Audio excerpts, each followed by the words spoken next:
Now then, welcome back. Lots of walnuts. Yeah, we got walnut technology. We got it finally. And I expanded the bees out into 9 alvarez. Yep, been busy. Cocoa production is on a high. On a very, very high. I decided to go with this design just because it looks pretty. Let's have a look down here. Yes, we are virtually full, but we're out of fertilizer and power. Not that I need it, but yes, it's out, so I can't do any more with that. But it's good. It's ready for me to finish off. Maybe we'll finish that off today. And maybe we'll start on thinking about this today as well. Getting some seed oil going. Automating forestry. Walnuts. I got walnuts. Let me quickly... I think we visited over here last episode. Done a lot since last episode. I've had a sort of a day of playing where I couldn't record. Lovely weather we're having here. This is how you get walnut saplings. So that might be a walnut sapling right there. These little bees down here have been busy. These little marshy drones been busy, doing lots and lots. And they also are pollinating these trees and have put hill cherry and was that silver birch and hill cherry, that's the two. And I got 1 sapling, so I placed it into my filtration system, and then I got 3 more saplings and put them all there and walked away thinking that I needed 9, but in actual fact this is a 2x2 tree. So I got a 2x2 and it started growing and just went for it. And now I've got stacks on stacks of saplings and stacks on stacks of wood. I've taken a load of this wood out already and used it because I quite like the walnut wood. It looks pretty cool. Shall I show you? Let's take that stack out. This dark wood. I'll actually be showing you in behind the crystal keep what it looks like. Because I quite like the colours. I like that as a white-ish texture. Oh, this coin, man. Let's turn it off. And I like that because it's not quite sprue, but it's not too dark, so it's a very nice colour. And it goes well in the Twilight Forest. Scoop. Now, wow, look at all the walnuts, man. Look at them all. They're just tons and tons of them. Yeah, well, we're not collecting walnuts. That's not what this is all about. This, it's just popping. They're just popping. Wow, Walnut City. Let's grab some walnuts then. Let's grab them all quick. Go and stick them in because we'll squeeze them all and get loads and loads of juices out of them. I mean, look, there's just saplings and fruit and everything everywhere. It's just crazy the amount of stuff you get from this now. And this all began with just 4 saplings, and I've basically just fully automated the saplings to just reproduce. Okay, that's stacks on stacks. I don't need any more. But anyway, let's get out of the rain. That's now done with, so I can remove every trace of walnut from there and start changing something else. Oh, Sento's giving me a tip about bees. Let's see what he's got.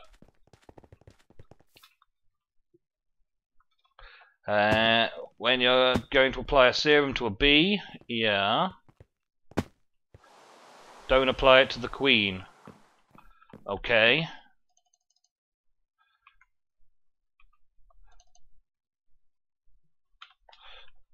Okay. Thanks.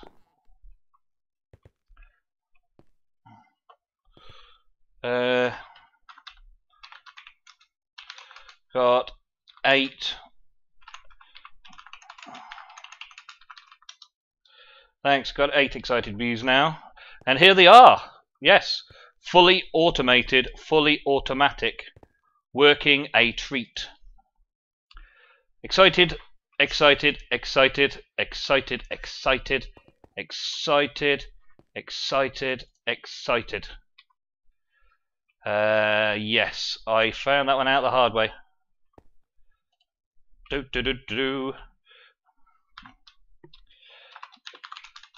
Found out the hard way.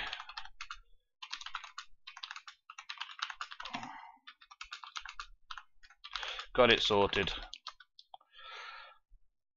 Well, I've just released that video. So, this is technically the follow-up video. Yes, it is.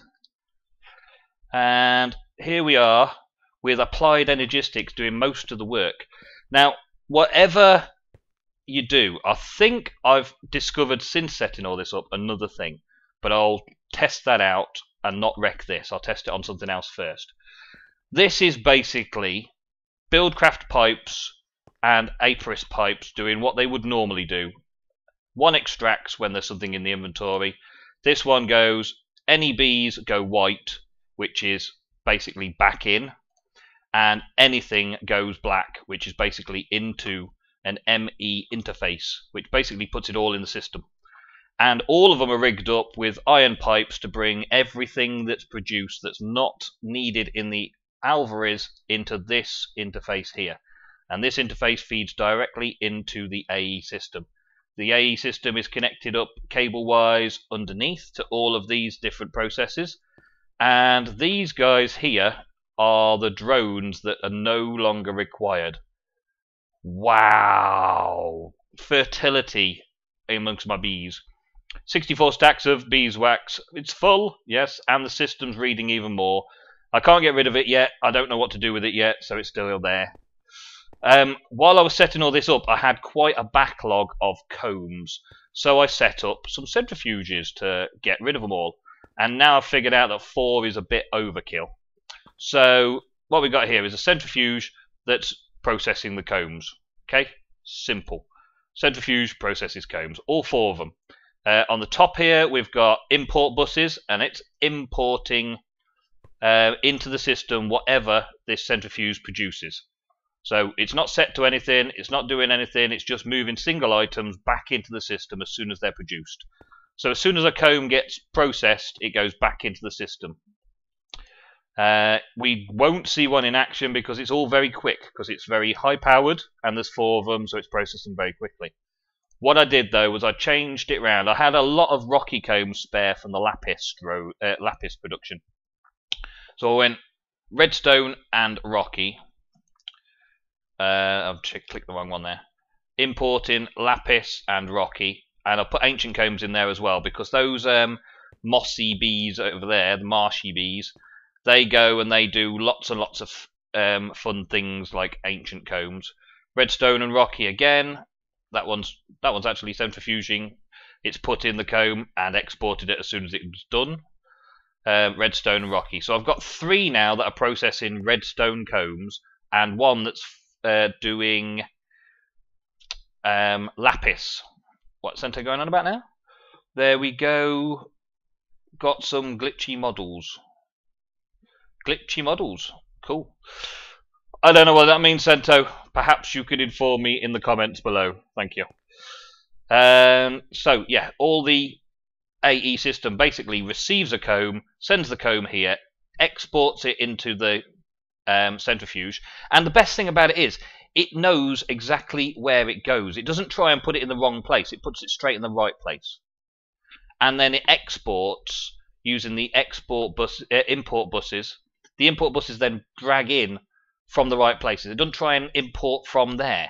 It imports from the produce, which is perfect. So it just processes every single comb I make. Look at all these combs coming in now, and they'll be just processed within seconds. They'll just end up being done, sorted, job done. They get a little bit of stockpile, but that's just super quick. Look, it's just super quick. And 4 is overkill for this 9 alvarez, so I could probably have gone down to 2. But I'm going to leave it at 4 for now. It's fine. And the power source is also down there. I've got 2 magmatic engines pumping out, enough to supply for the whole system. Where's my power? Power here, look. 36 units, so I only need 2 magmatic engines on full whack to produce enough for that, because a magmatic engine produces 4 MJs, which is 20 units for ME, and 2 of them produce 40 units for ME.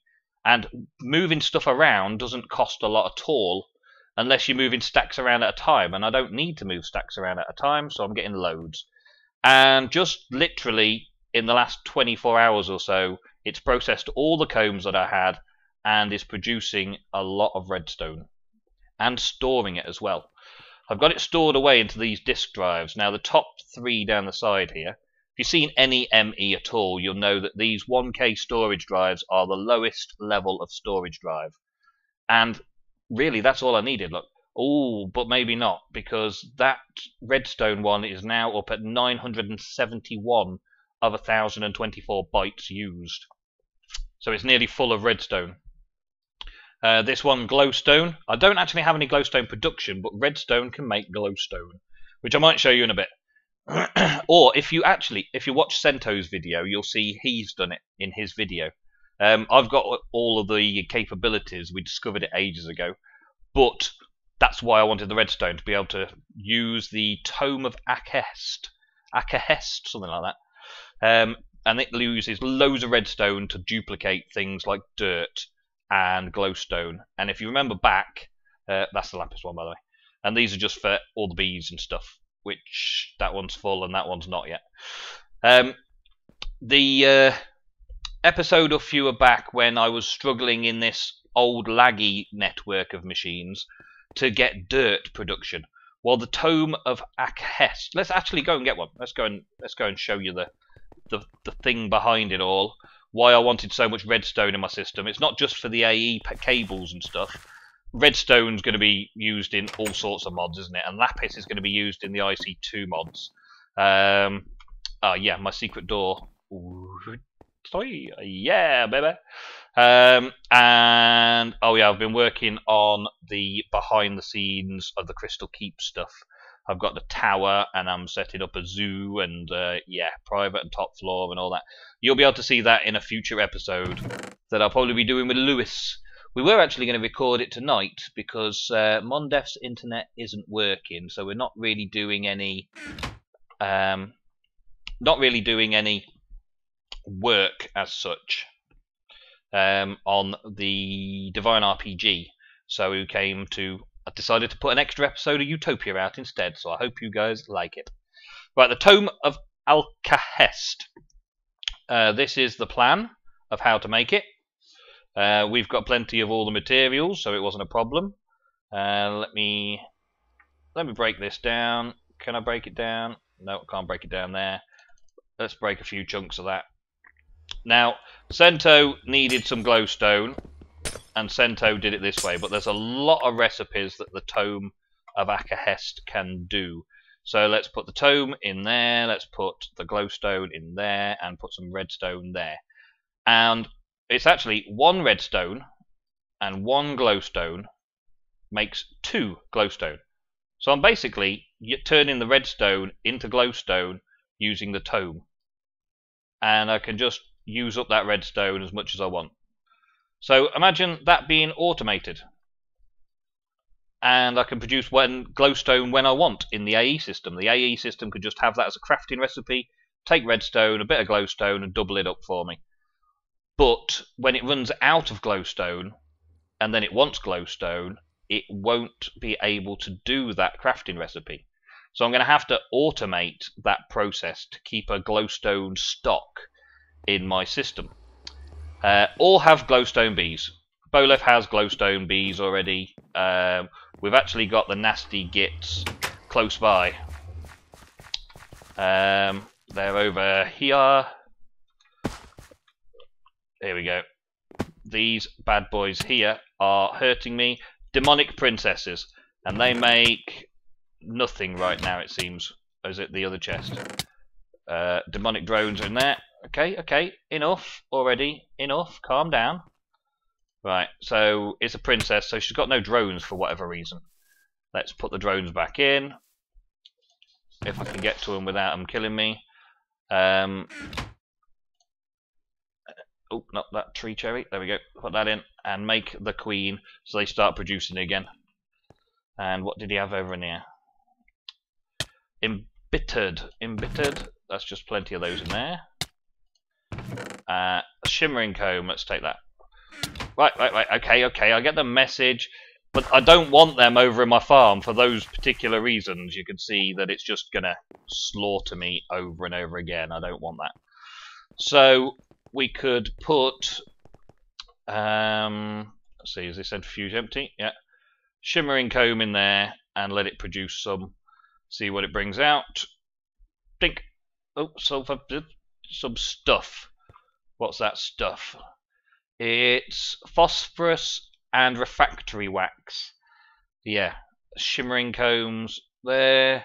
We can process some of those.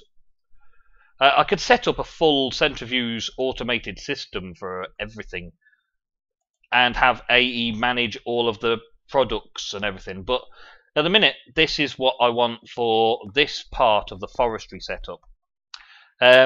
Having this set up over here means that I can then go elsewhere and have my little bag of tricks, my Reggie chest, just open up whenever I want and give me what I need. I had a small technical hitch with the dark cables here, which I'll show you in a minute. I think I hinted on this when I came in last time, but I've managed to finish the array off now. There's now full banks of the beautiful, beautiful routers.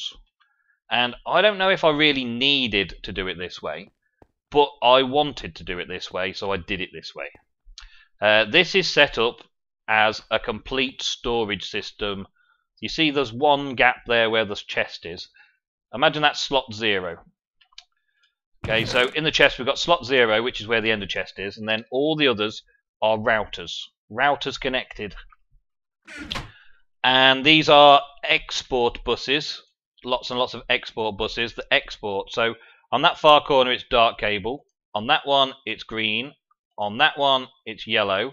And in the chest, boink, it's that green, yellow. Yeah? All the way through this is exporting into routers, and the router is putting it into the chest up here. This is actually part of the Mondef design from Mondef's mass storage. So let's see. The routers are all set. So let's start with this one. Let's just show you this one. It is basically inserting into slot 1 of the connected inventory.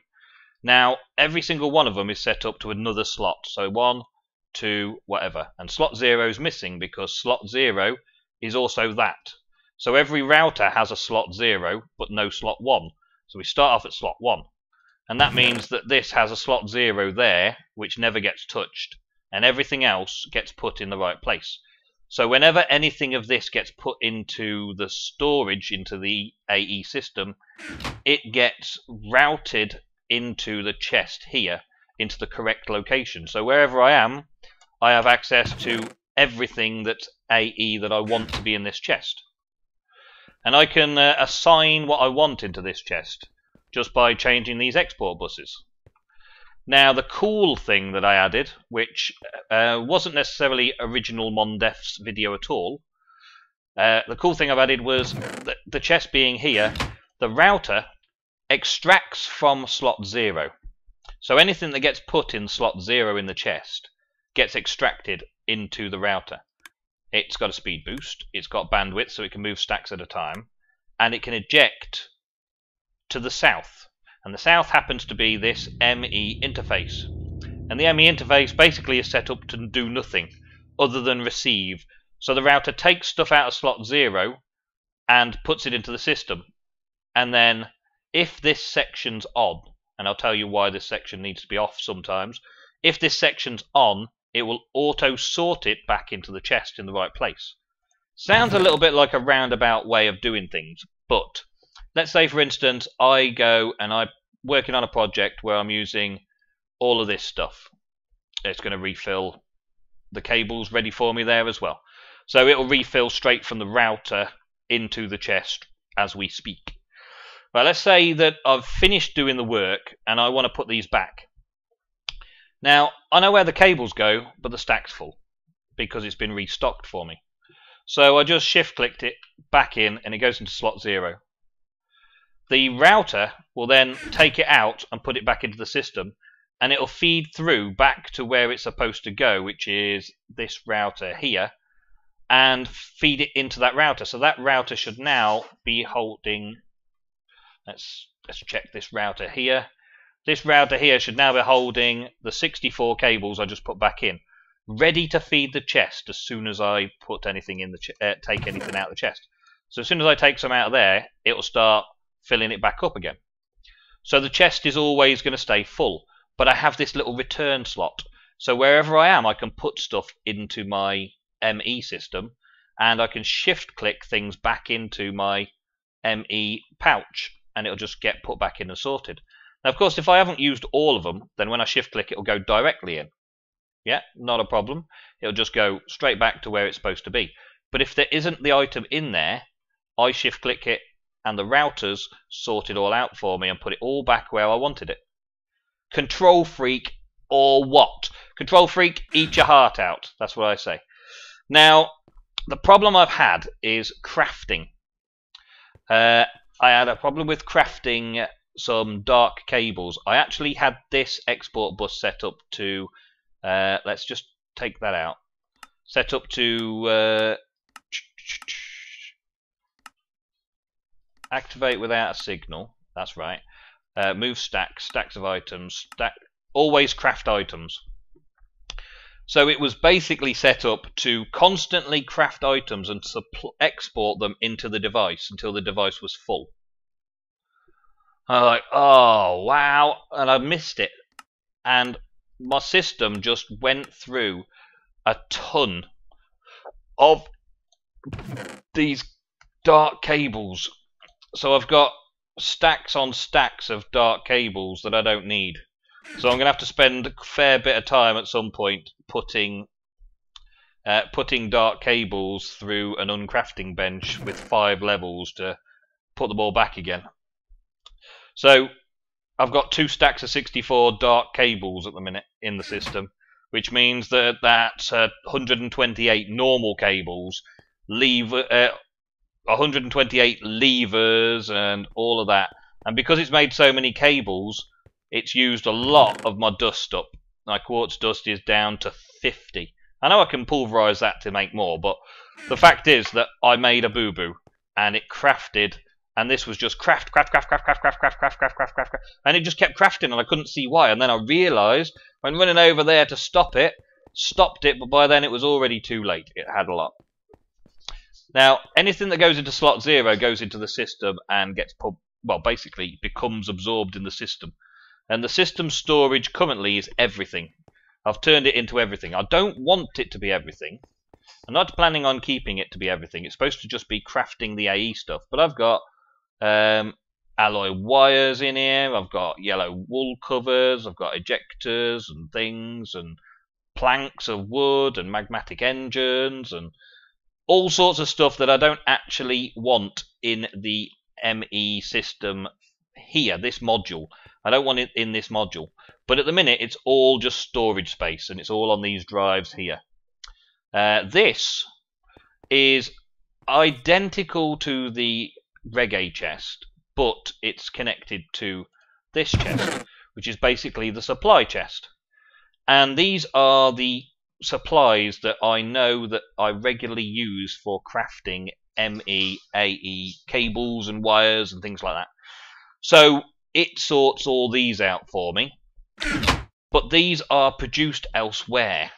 Now I could have them just directly imported into the AE system, but as you saw last episode, I've got the iron ingots channel set up so that when it stops receiving, when the Tesseract stops ejecting them, it will stop requesting them, so that it won't just eat lava up and produce a million iron ingots, because it could just continuously produce iron, gold and diamonds, which are these 3 along here. But I've got this set up with level emitters so that when I've got a stack of iron and a stack of gold and a stack of diamonds, don't let any more into my system, because this space here, these spaces, I could put more storage space, yes, but the space is regulated now. It's limited. I don't need 1,000 tons of iron and all that, but having it available when I do need it is awesome.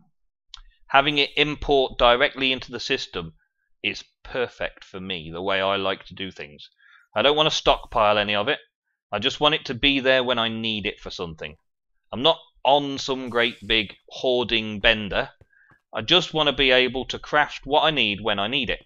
And then I want machines to turn off. Well, all of these are set to the same thing. I did have another setup in mind, but this proved to optimize.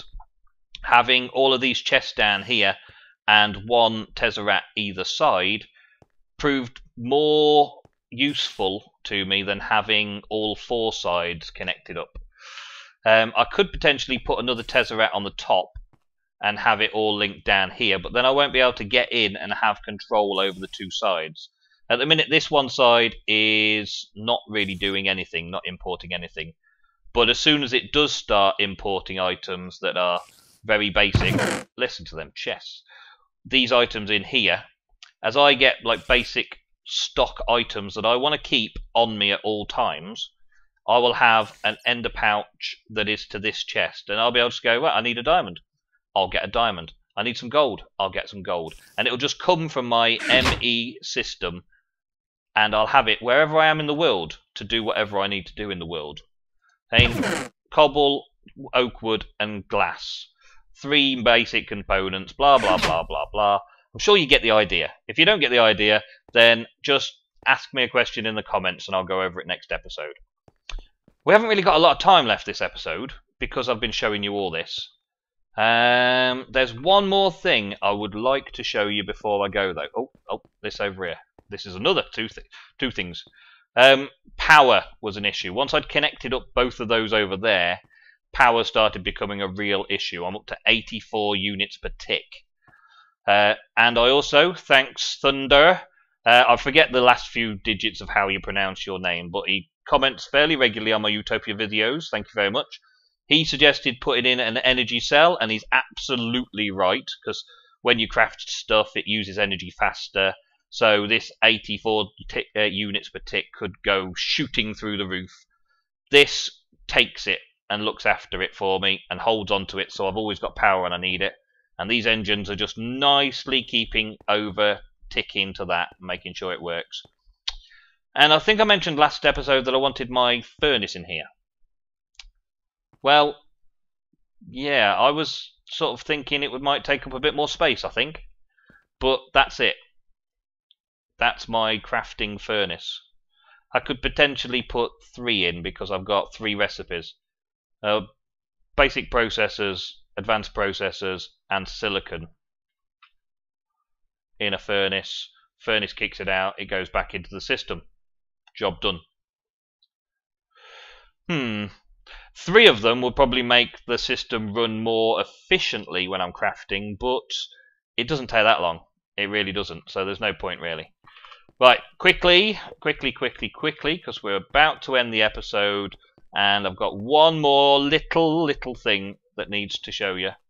This little device over here. Bowlef wanted clay. Okay, that's what happened. Now, I've just forgotten I haven't got something in my inventory, so I'll quickly go and get some without you even realizing. Okay, so clay. Bowlef needed some clay for bricks, and then it came in useful again because behind the crystal keep I needed some clay for making the chimney pots. Awesome chimney pots. Well, red cobblestone and 3 water buckets makes 4 clay. Look at the system run. Let's just throw a few of them in and I'll explain to you what's going on. Right, now the fabricator is reading the available inventories. So I've basically got 3 buckets in the dispensers, vanilla dispensers, set up with infinite water sources in front of them. These gates again. gold and gates. Items in the inventory, and that item is an empty bucket. Flick a redstone signal. Redstone signal will then trigger the dispenser to flick on and fill with water. So every time the fabricator empties the bucket, it flicks on and fills it back up again. You can see that it's like all three at once. Flick, flop, flip, flop. And this is just making lots and lots of clay. It'll just keep going as fast as it possibly can, considering the dispensers are only going so slowly. So this little dispenser and or gate trick can be used all over the place, and I'm planning on using it for my AEE system to export and import. So I'll export from the system empty buckets, and I'll import to the system full buckets. And I'll set it up so that I get 1 bucket of water or 3 buckets of water in the system at once. And I could possibly automate this crafting system as well, you see. Now, I'm going to take a load more clay to the Crystal Keep to get on with some more building work over there. And hopefully you'll see an episode with some of the new buildings in very shortly. It's not got enough room there. Right, so see you later, guys. Bye, and thank you very much.